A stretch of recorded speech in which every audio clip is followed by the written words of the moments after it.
These universal declarations uh, and the Universal Declaration of Human Rights and the covenants, they reflect the very fundamental basic right of a human being and the process of thinking. You know, no one can control our thoughts. They might control how or whether we can articulate, express loud these thoughts, but an individual aspire to freedom in this day and age, you know, when we have to remind a government or a community of these rights. It's in this 21st century is an absolute absurdity.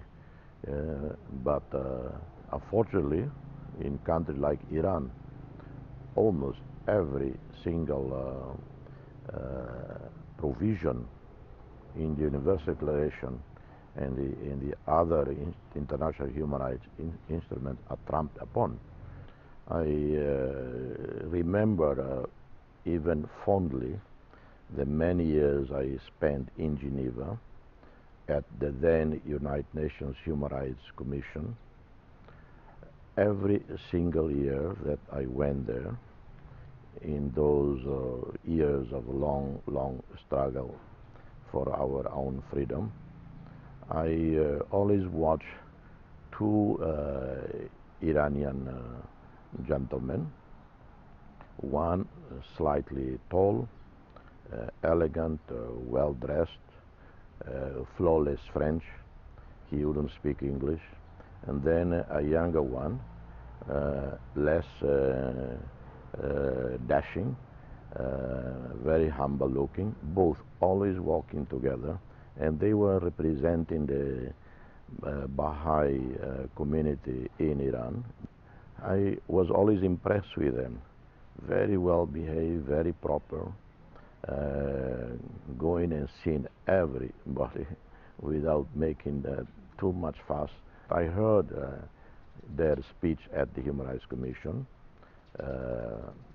and talk about the discrimination and the persecution of the Baha'i community in Iran. And it is extraordinary, you know, the little I have read, I know, about the tremendous efforts they do to educate their children, their people. This beautiful story of how the mullahs in Iran banning Baha'i schools, and then they quickly organize themselves, teaching their children in the apartment, in the kitchen, everywhere, and with some Iranian Muslims joining in, showing solidarity and teaching them, because obviously anyone knowing what the Baha'is are doing to educate themselves must be inspired and touch such a commitment, such faith. So for them, we all owe solidarity.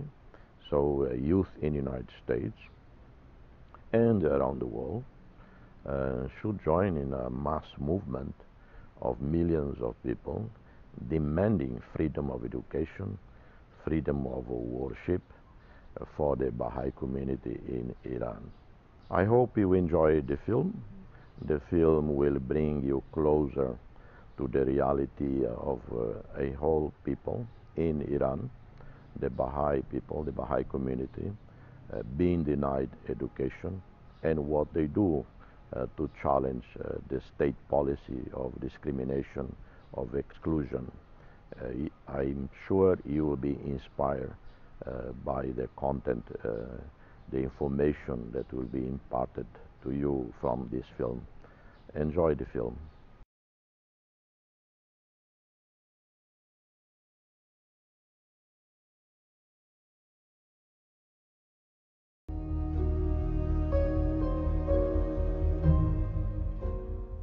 It was always this chance of getting arrested or getting questioned and getting, detained for what you're doing.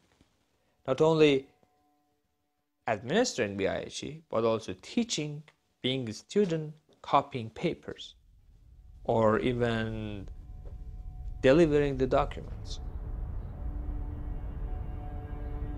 I was at the school at a time doing my pharmaceutical research.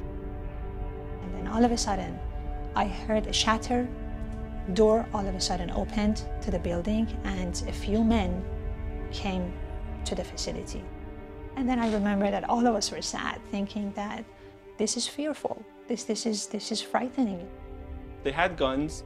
They came in, they confiscated all the books, materials, and computers, and they arrested the person that was in charge, and they put a lock on there so nobody can go back.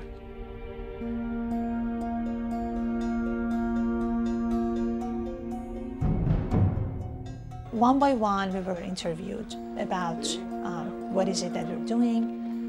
For myself, for example, they were asking me about the names and telephone numbers of my professors, trying, I think, to catch them, which of course I did not reveal. My uncle's, whatever he had was confiscated, and he was put in prison. Then when he came out, the building was not there anymore, and they had to begin from the point zero one more time. They are people who've been arrested who I know very closely, and they are in prison and their families haven't heard from them, and their only charge is education. And this is clearly a violation of the International Covenant on Civil and Political Rights.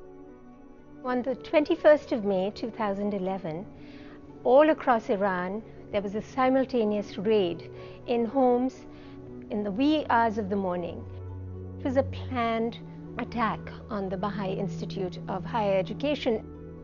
Equipment was confiscated, photocopy machines, computers, books. It's really unprecedented anywhere in the world to find an entire community systematically excluded from right to education. In order to counter this and provide opportunities for their youth, they have created alternative institutions. And it amazingly worked. That sense of collaboration of people together. We were all there for the same reason, to learn. What the Baha'i Institute for Higher Education has done in Iran is nothing short of a miracle. Nobody can ban me from being a human being. Nobody can ban me from learning.